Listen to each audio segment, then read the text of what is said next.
Warning: this episode contains sexually explicit content, including descriptions of sexual assault and child sexual abuse. Listener discretion is advised. So far in this series, we've focused on the gender affirmation model, its impact on families, the health consequences, and how it was mainstreamed in Australia. Now, let's turn our attention to one of the major drivers behind the massive increase in children identifying as trans: schools.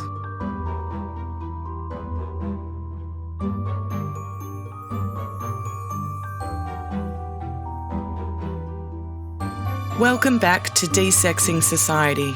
I'm your host, Stasia Fry. Episode 5, Safe Schools.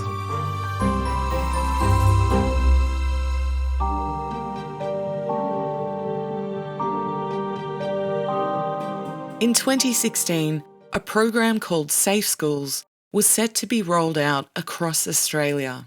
It was an anti-bullying program aimed at making schools safer for gay and lesbian kids.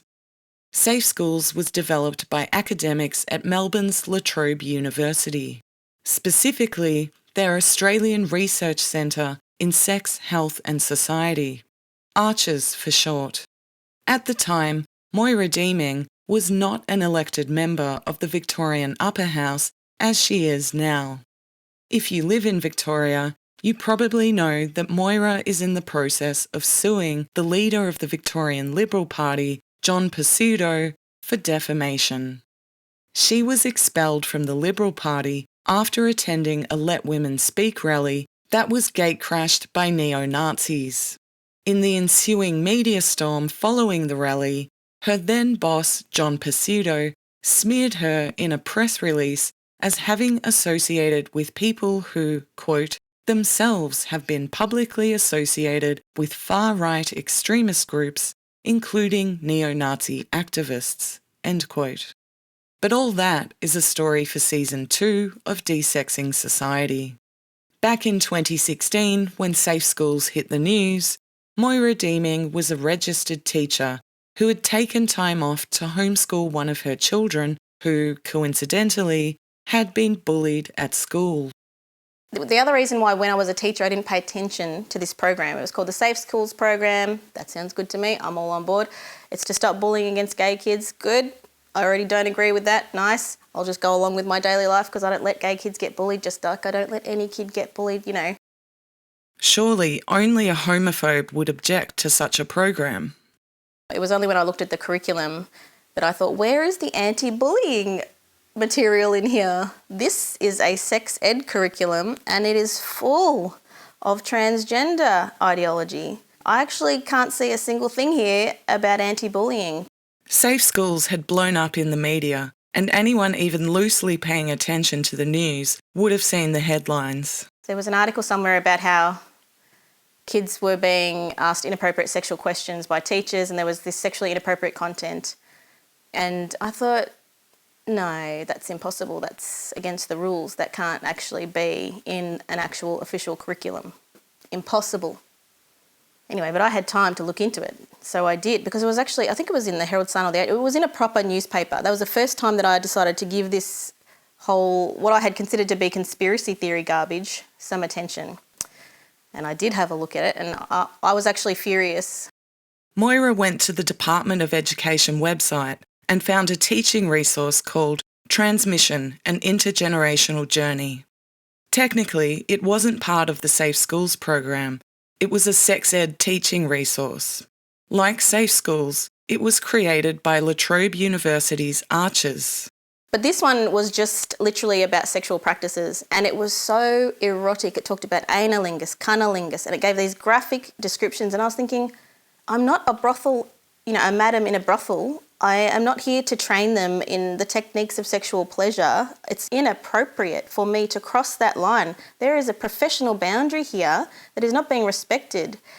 And then if I was to cross that line, being a trustworthy teacher, then when an untrustworthy teacher comes along and crosses that line, these kids are going to have no idea that there is a predator after them because all of their boundaries have been erased. And I just will not take part in that. I think it's just dangerous. You're eroding all those good, healthy instincts in children, that it's not appropriate for people who have no special relationship with you or proper context to be asking you about your sexual preferences or your sexuality. That's abnormal. It's not what teachers do. Moira sent me a copy of the material. One of the activities asks students to decide which sexual activities they would be okay with, which ones they would never try, and which ones they're unsure about. Here's the list of sex acts: anal sex, analingus, cuddling, cunnilingus, dry humping, body and or genital rubbing, fantasy, fellatio, foreplay, holding hands, manual sex, massage, masturbation, love bite / hickey, kissing, oral, penetrative sex, phone sex / cyber sex, scissoring / tribbing, and lastly, vaginal sex. If you didn't notice, anal and analingus were on the list, but not a single mention of breasts or nipples. I think back to when I was a teenager, and I imagine this would have been a bit humiliating to be asked these things in a classroom. And I just looked at it and I just thought, if my employer gave me this survey, I would sue them. What good reason is there to get a child to write down that information? Ended up complaining, writing an article, and Channel 10 came out and interviewed me. And I said to him, I'll give you half an hour, because I thought he's going to try and make me look like a homophobe, of course, but I have to give this interview just in case I can get some of the truth out there. And he did try and do that, I think. But I kept asking him questions. I said, well, you tell me what good reason there is. You tell me. I can't see a good reason why you would ask these children these questions. I said, what am I going to do? Am I going to grade it? Am I going to put it in my filing cabinet? Are they going to swap to grade their answers? This is absurd. Why is this here? This shouldn't have got past the government. And I couldn't believe it, but it was from a government-approved website. I clicked from the government website to Ansell. It was Ansell, the condom company website. So from the Department of Education, teacher resource, to Ansell, to that resource. Unbelievable. Outrageous. People should have been fired. So many people should have been fired by now. It is just incredible. The other teaching resource Moira found disturbing was produced by the Victorian Department of Education and Training. It contains some role-playing activities. One of them asked them to do a role play as if they were a boy who had been forced to give his uncle oral sex the night before. Moira sent me this document as well. It's called Building Respectful Relationships, Stepping Out Against Gender-Based Violence.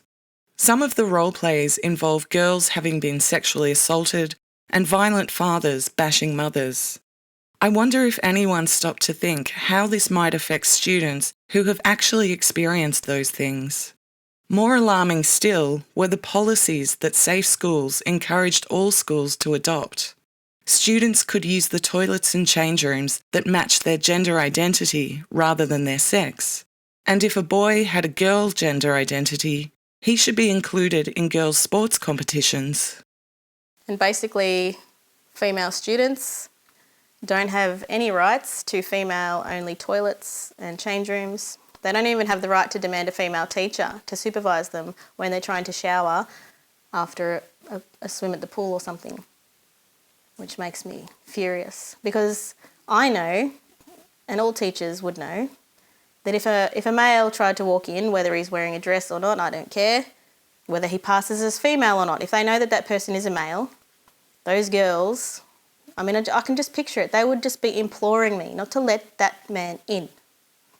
And I don't know about anyone else, but I wouldn't let him in. And, you know, I would be the one to lose my job. And I just couldn't believe that that was the situation I was in. I can't believe that that is the law right now. That me trying to protect my female students and their privacy based on a very ordinary, I mean, I don't know a time in history when it's not been the case that women have wanted their own bodily privacy. And it's never been looked at as hateful before. It's never been looked at as discrimination before. Why is it suddenly not allowed? The scenario Moira described of a male teacher supervising the girls' change rooms isn't as far-fetched as you might think. At a Pennsylvania high school in the US, a male tennis coach, Sasha Yates, formerly David, went into the girls' change rooms and stripped down to his bra and panties in front of the girls' soccer team. In another complaint against him, he's accused of going into the same change room and asking girls about their menstrual cycles and what type of panties they like to wear. It's not hard to understand why Moira is so scathing of the Safe Schools policies. But what it did was actually give teachers the legal right and the legal cover to sexually harass students.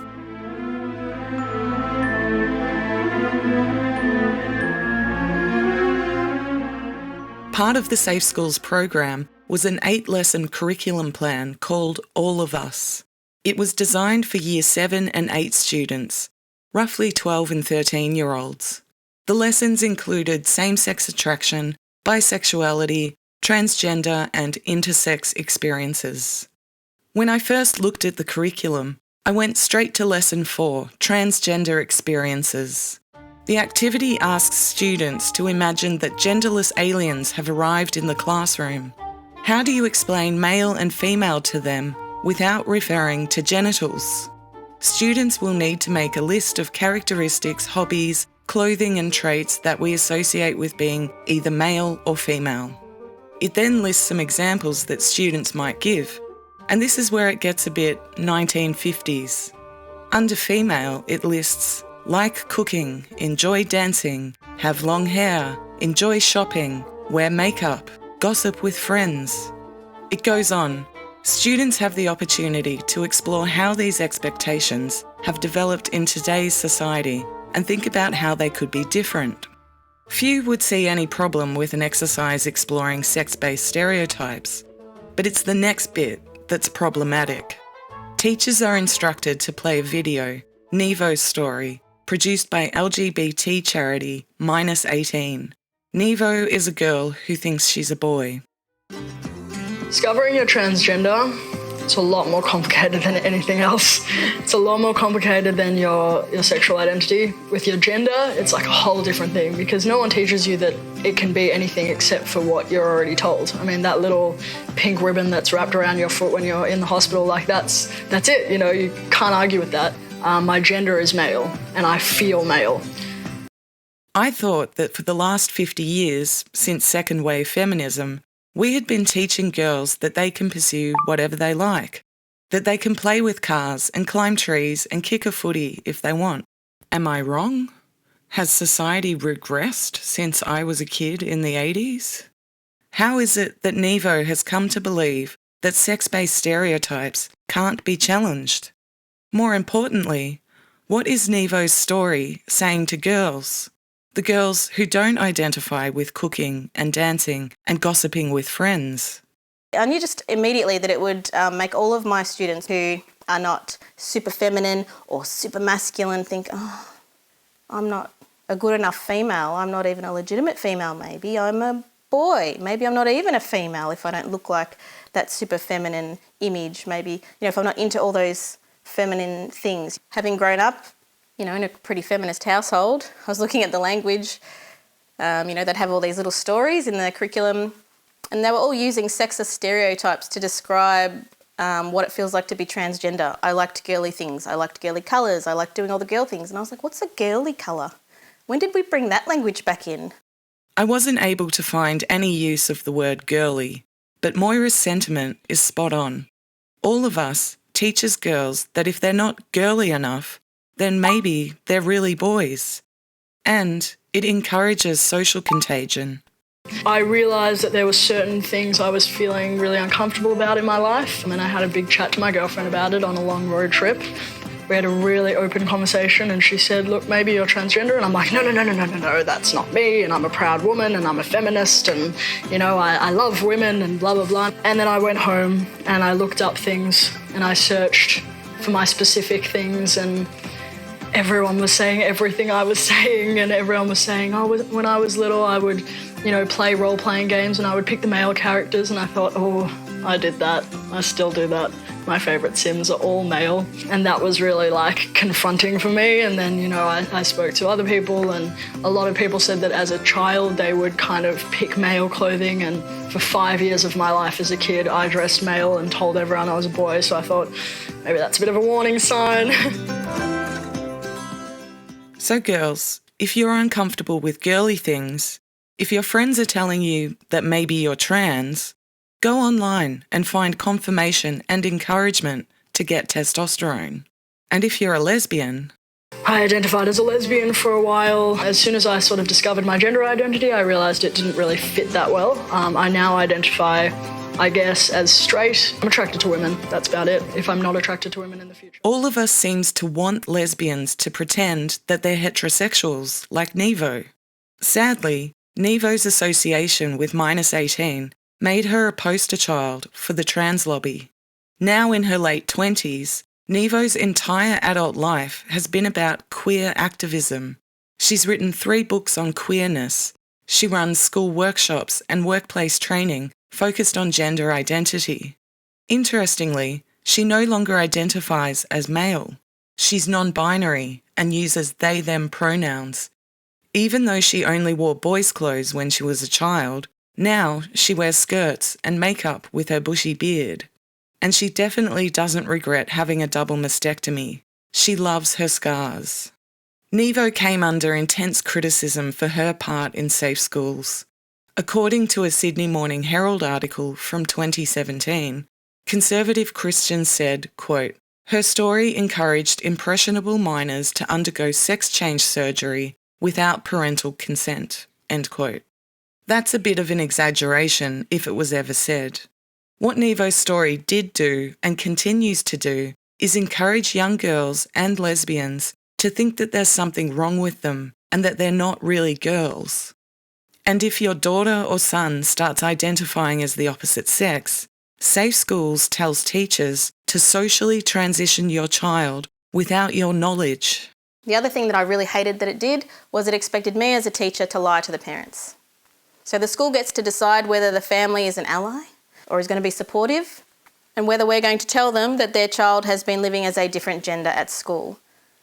Now, I did not sign up to lie to parents, and I am a parent, and just over my dead body would I lie to a parent, especially about, at all, but about something so significant in their child's psychological development. It should be panic stations everywhere. Knowing what we know about social transition, that it's a major psychological intervention that reinforces gender dysphoria, are school teachers really equipped to make this decision?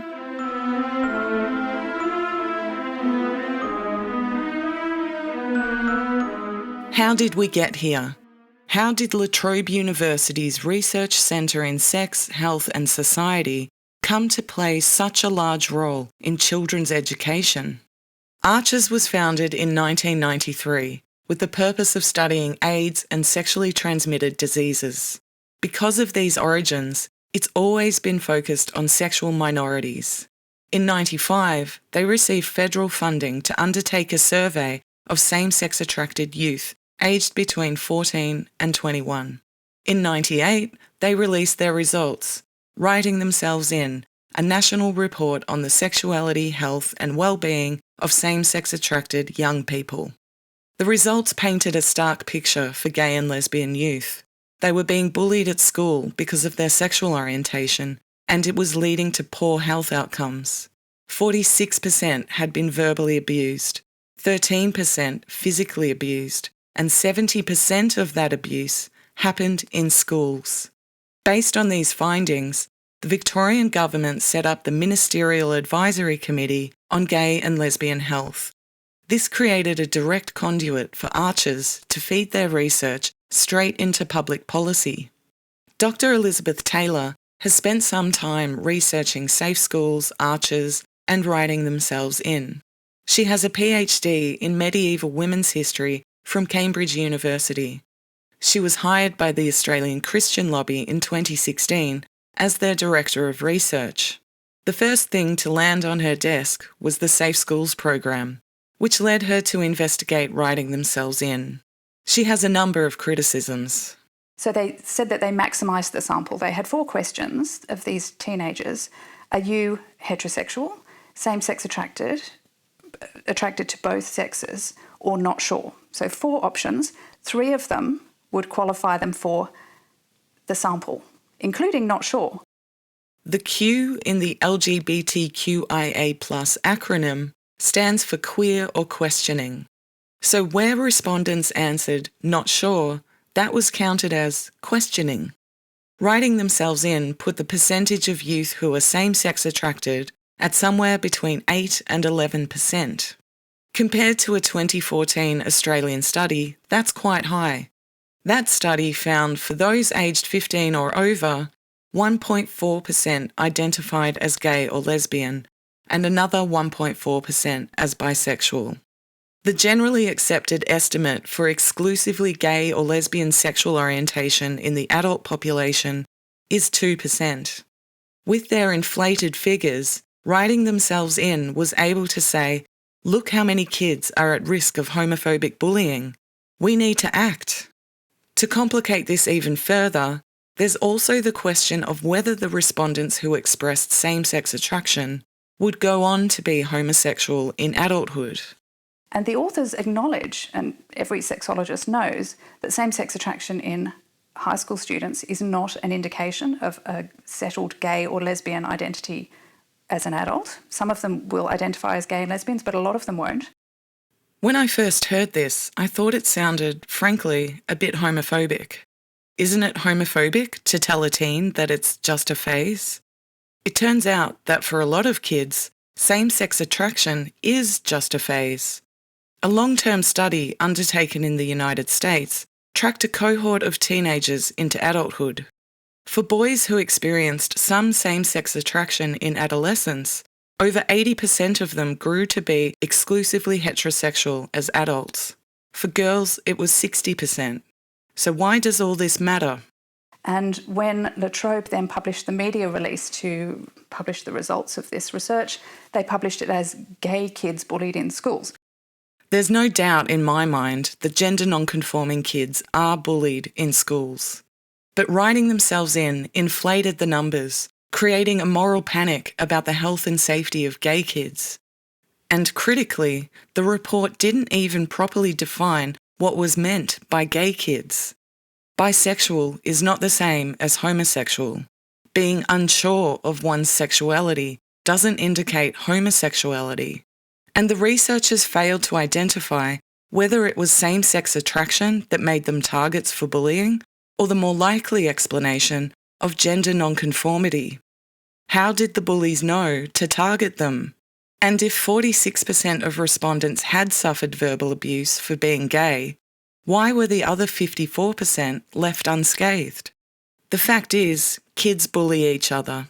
One Australian study found that 27%, that's just over a quarter, of students from grade 4 to year 8 were being frequently bullied at school. That study defined frequently as bullying that occurred 1 or more times every 2 weeks. On the other hand, writing themselves in never investigated the frequency of homophobic bullying. So of the 46% that had suffered verbal abuse, there's no way of knowing whether these were one-offs or weekly or daily occurrences. There have now been 4 rounds of writing themselves in, with results published in 98, 2005, 2010 and 2021. By the 3rd round, in 2010, things seem to have gotten even worse for gay kids. The proportion who had experienced verbal abuse jumped from 46% in 98 to 61% in 2010. How could this be? Well, as we learned in episode 3, there are big problems with online surveys. As Dr. James Athanasiou explains in his paper titled A Critical Analysis of Writing Themselves in 3, people who do respond are more likely to be interested in the topic. It is not possible to obtain a valid sample through respondent self-selection. Without a valid sample, all data are questionable. So really, we have no idea of the true scale of homophobic bullying in schools.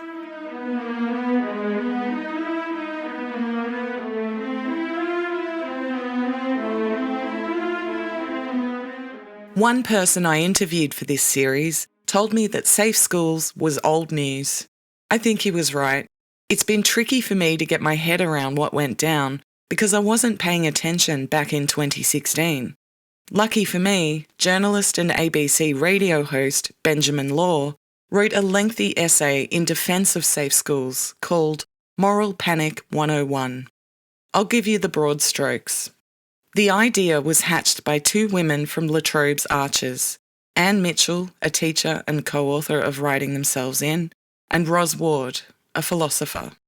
A third woman, Jen Sainsbury, had won a scholarship to travel overseas and look at how other schools tackled homophobia.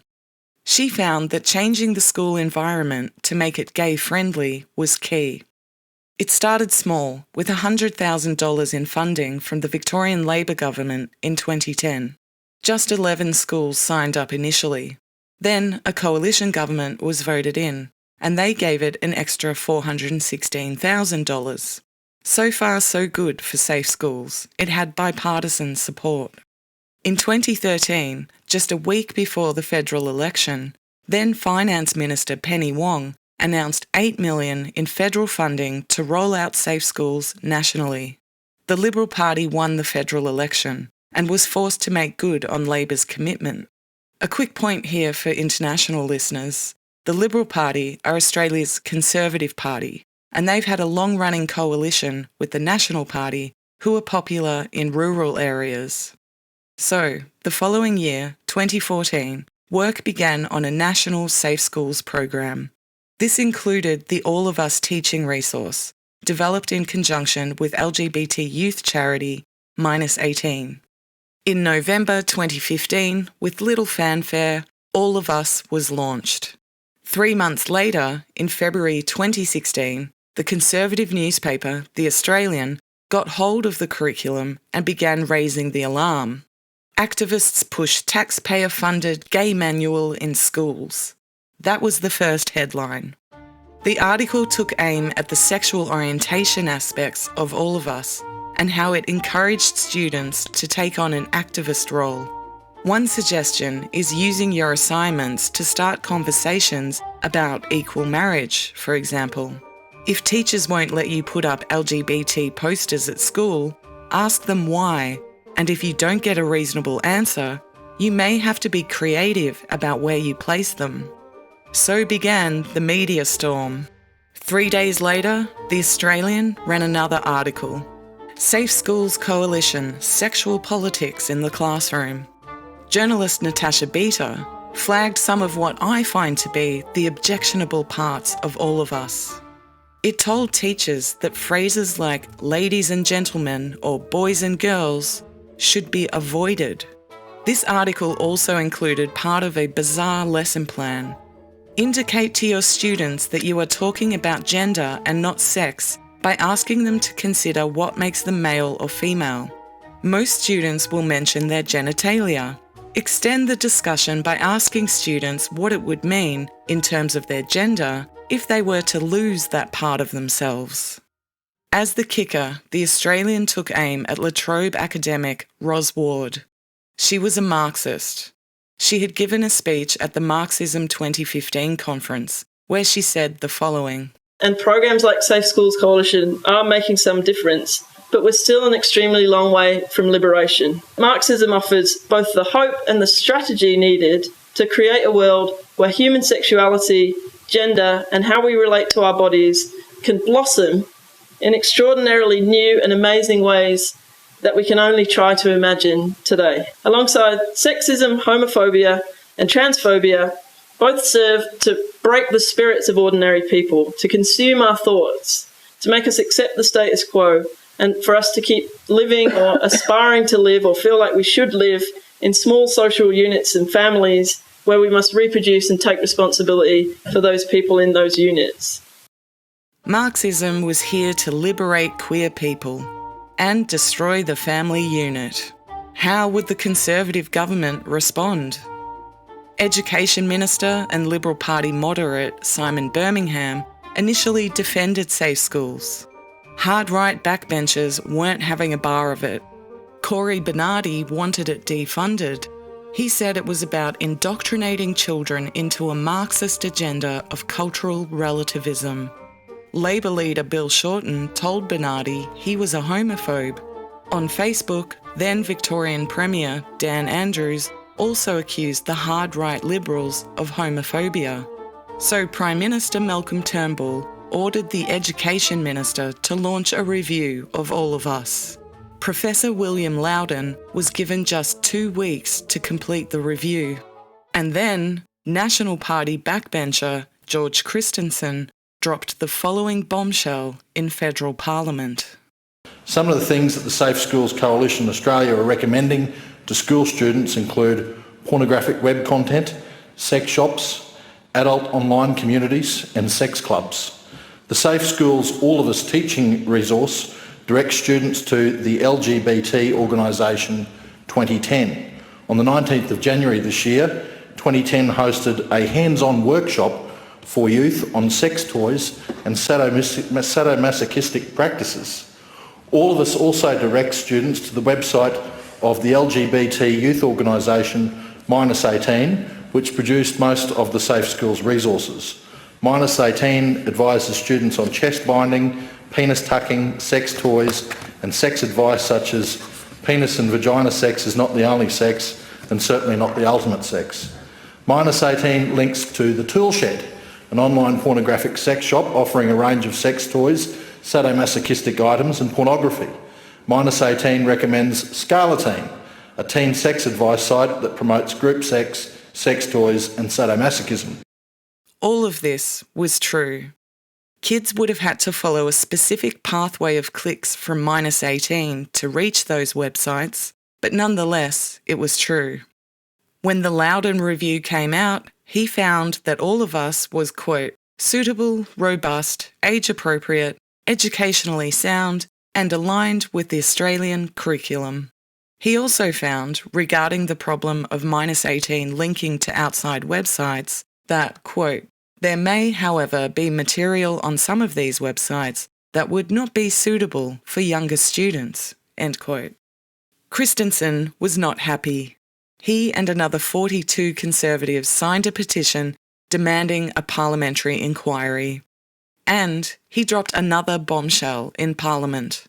Professor Gary Dowsett, Deputy Director of La Trobe's Archers, the research centre that created Safe Schools, was pro-pedophilia. In 1982, Dowsett had written a piece for the Gay Information Quarterly Journal called Boiled Lollies and Band-Aids, Gay Men and Kids. It was essentially a call for gay men to support their pedophile brothers. He wrote, first, we have 3 legal social questions to win. Custody rights for gay men and lesbians, the legal right of pedophiles and their young loves, and finally, the sexual rights of children as a whole. It gets worse. How different, then, is that gentle, tentative sexuality between parent and child from the love of a pedophile and his/her lover? From all their accounts and from many academic studies, that kind of love, warmth, support and nurture is an important part of the pedophilic relationship. I am not saying that mothering, fathering is pedophilic, but I am saying they are not mutually exclusive. Technically, Gary Dowsett wasn't involved in developing Safe Schools, but given La Trobe's Archers was the source of the research, the program, the teaching material, and Dowsett was the deputy director, it cast a very dark shadow over Safe Schools. Shockingly, La Trobe University played the victim. A spokesman said, quote, we are appalled that a respected academic has been attacked using parliamentary privilege. This is a blatant attempt to distract attention from the independent endorsement of the highly effective Safe Schools program. We stand by the important work of Professor Dowsett and his team. End quote. After all that, the Federal Education Minister had no choice. He held a press conference announcing sweeping changes to Safe Schools. The All of Us lessons that Loudon had suggested might not be suitable were removed. Content on intersex conditions would be altered. schools would have to consult parents as to whether the school signed on to the program, and if they did sign on, parents could opt out of the actual lessons. Finally, he announced that federal funding would not continue after 2017. The Conservatives had won, or had they?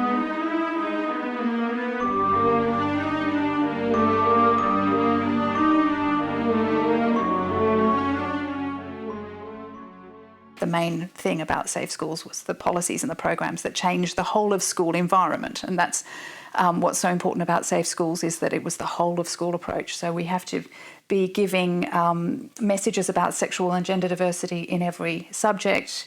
We can be giving stickers to the teachers that are most inclusive, and we need to be celebrating all of the LGBTIQ plus days of festivities. We need to have standout groups. We need to have drag queens come and present to the school assembly. We need to have rainbow inclusive messaging on our website. All of this. The whole of school needs to be celebrating the rainbow agenda, which is a political Marxist agenda. So William Loudon didn't look at all of those policies. He looked at the All of Us curriculum and made some suggestions. He spoke to one school, as far as I know, and one of his suggestions was that they drop the -18 branding. So they did that at the federal level, but Dan Andrews and the ACT both said, no, well, if federal funding for this program is dependent on our changing our curriculum, changing the program in accordance with Loudon's recommendations, then we'll fund it ourselves. Because, as Dan Andrews said, I take my advice from experts, not bigots. Elisabeth's view that the queering of education is a Marxist agenda is shared by many, but it's also disputed by many others, and it's not something I want to go into here. What is indisputable is that most modern Marxists have 100% bought into the transgender belief system, and that includes Ros Ward, one of the brains behind Safe Schools. At a 2014 national symposium, she was recorded saying, quote, "Safe Schools Coalition is about supporting gender and sexual diversity, not about stopping bullying. It's about gender and sexual diversity." End quote. This is baffling because Safe Schools was pitched as an anti-bullying program. If that's not what it's about, then what is it about? People that understand queer theory would not go along with this. Most people. But nobody wants to have the queer theory conversation. Elisabeth's research for the Australian Christian Lobby led her down a rabbit hole from which she's yet to emerge. For the last 8 years, she's been looking in depth at an exotic branch of academia known as queer theory. So the political claim of queer theory, and this is the thing that people generally don't understand, is that they want to eradicate the moral distinctions between good, bad, healthy, unhealthy, acceptable, unacceptable sexual behaviours and interests, so that everything is normal and good. And that's the claim of diversity. That's what they mean by sexual diversity. Equality means that every sexual interest is equal, and inclusion means that they object to the mechanisms that distance them from the centre of respectable society. In 1984, American cultural anthropologist Gail Rubin published an essay called Thinking Sex. It's considered one of the foundational texts of queer theory. In it, she describes a sexual hierarchy where heterosexual sex within marriage is given the highest cultural value, leading to marginalisation, poverty, and state violence against sexual identities lower down the pyramid. A lot of Rubin's essay is devoted to the marginalisation of homosexuals. Remember, it was the 80s, the start of the AIDS epidemic, and it was still early days for lesbian and gay liberation. So there was good reason to advocate for homosexuals. But Rubin isn't just advocating for gays and lesbians. She's concerned about all sexual dissidents, as she calls them. She writes, quote, "The most despised sexual castes currently include transsexuals, transvestites, fetishists, sadomasochists, sex workers such as prostitutes and porn models, and the lowliest of all, those whose eroticism transgresses generational boundaries." End quote. Yes, that last one is pedophiles. She considers laws criminalising child pornography to be nothing more than a moral panic. How is it that academics like Rubin and La Trobe University's Gary Dowsett are advocating for pedophiles? Have they lost their minds? Well, it's because queer theory borrows heavily from two branches of philosophy, postmodernism and post-structuralism. And one of the most influential of these philosophers was Michel Foucault. Elisabeth explains. Basically, the claim there is that truth doesn't exist. Truth is the product of power, and whoever is in power gets to create the truth and then use that truth. That truth will benefit some and marginalise others, right? So the idea there is that because we have these belief systems, either from religion or tradition or psychology and science, that says there are some sexual interests which are just too hideous to contemplate and they are rightly condemned as abnormal or unhealthy. The fact that we have those rationalisations, that system of rationalisation is based on truth claims which are not true. They're just the product of power because there are people in power who believe those things and so they've taught everybody to believe those things. But if they can create new truth claims and have those accepted by people, well then you've upset the discourse, you change the discourse. So essentially, nothing is real and everything is permitted. There's nothing inherently wrong with pedophilia. It's just that society has taught everyone to think that it's wrong. Michel Foucault certainly believed this, putting his name to a 1977 petition calling on the French Parliament to lower the age of consent to 13. Since his death in 1984, Foucault has been accused of sexually abusing children during his time in Tunisia. But I want to come back to this word, discourse. It's one of those buzzwords you see a lot on social media, and when queer theorists use it, they mean something more akin to a paradigm than a debate. Discourse is how we frame our understanding of something. So, for example, if you're talking to a regular doctor about health, they will think about, surgery and pharmaceuticals and diagnosis and a certain tradition of health. If you're talking to a herbalist about health, well, then they'll have something completely different to say about it, or an alternative. So you've got the powerful discourse about health is dominated by the regular medical professions, and then you've got these fringe discourses around the outside. So what queer theory is saying is, well, we're a fringe discourse at the moment, but all we need to do is get power, and then we can become the central discourse, and we can marginalise these other discourses that disagree with us about the truth claims about human sexuality. Queer theorists have done a pretty good job of seizing power and espousing their version of truth. Gail Rubin's ideas have proliferated throughout the Western world, including Australia. Prostitution has been decriminalised to varying degrees across most of the country. We have male transvestites and transsexuals, as Rubin calls them, playing women's sports and using women's change rooms. We see BDSM fetishists marching with gays and lesbians at family-friendly pride events. And we have drag queens performing for children in schools and public libraries. The only sexual dissident on Rubin's list who is still unjustly persecuted is the pedophile.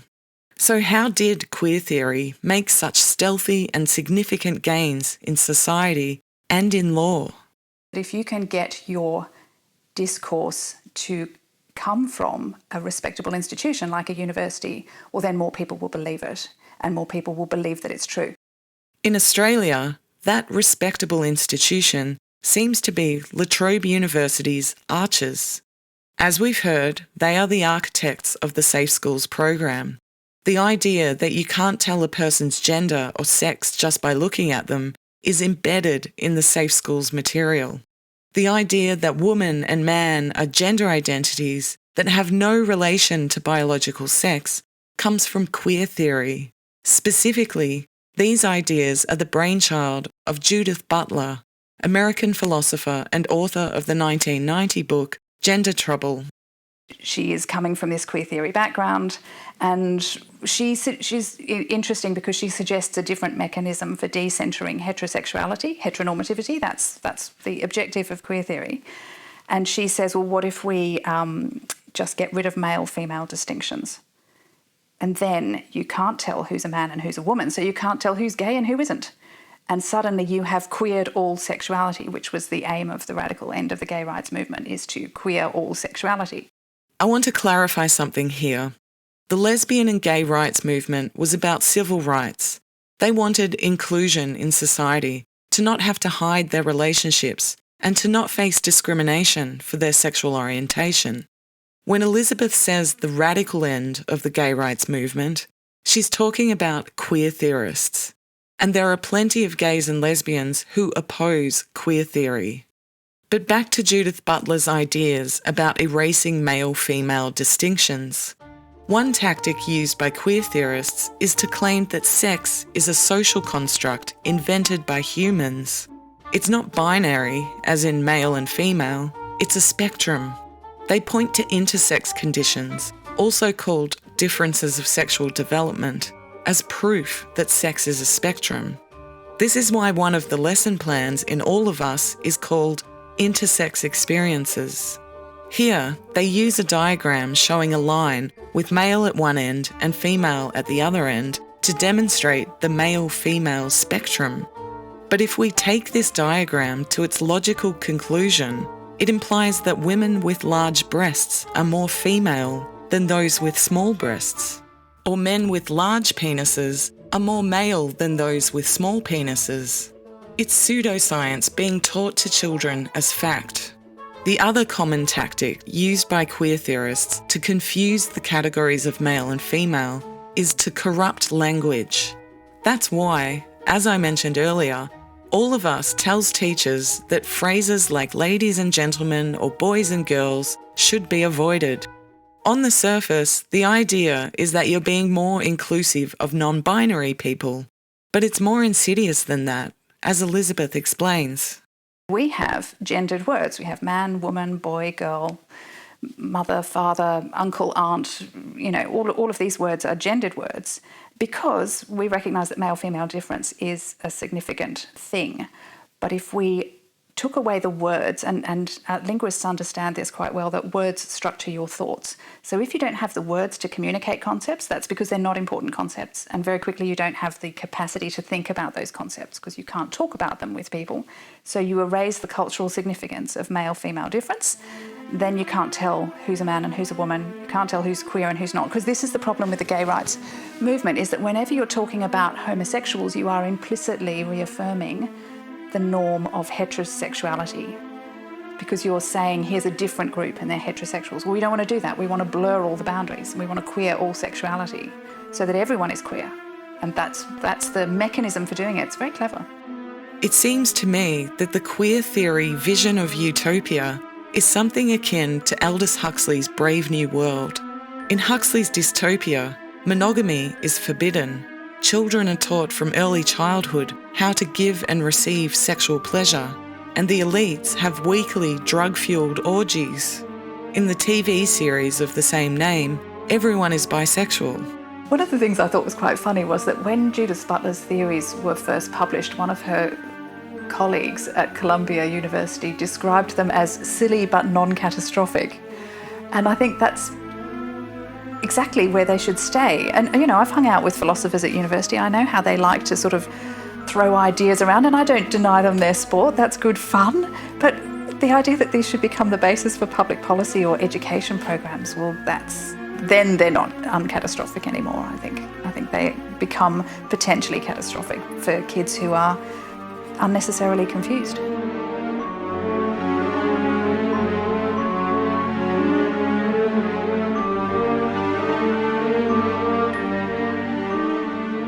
Ultimately, safe schools did come under attack by homophobes.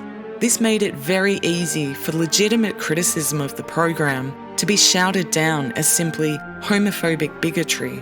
Despite the defunding at the federal level, the policies set out in safe schools have been adopted by education departments across Australia. Kids are being socially transitioned at school without their parents' knowledge. Boys are using the girls' toilets and change rooms. Girls are losing on sports day to boys who have been welcomed into their competition. And gender identity is being taught from grade 1 through to year 12. It's in every public school. Ironically, What started as an anti-bullying program to protect gay kids is probably confusing a whole generation of gays and lesbians into thinking that they're trans.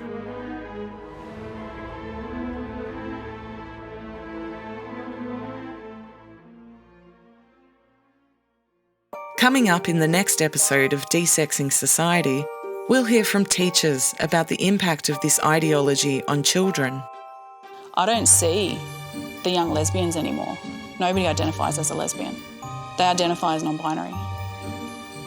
And I stood there and I watched this kid win all of the under 19 girls swimming races, and then the second and third girls jump out of the pool and give him these huge hugs.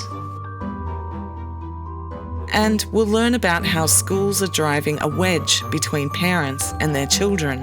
It doesn't matter what you say, we'll be using male pronouns and your child will be called by this name, and all of her school reports and her student card and all of her online presence, it's all with that name and those pronouns, and it doesn't matter if I'm happy about that or not. Thanks for listening to Desexing Society, written and produced by me, Stasia Fry. Thank you to my script editor, Miss Edie Wyatt, my sound technician, Matthew Friend, and to everyone who made this podcast possible. For more information or to donate towards this project, which I paid for myself, please visit desexingsociety.com.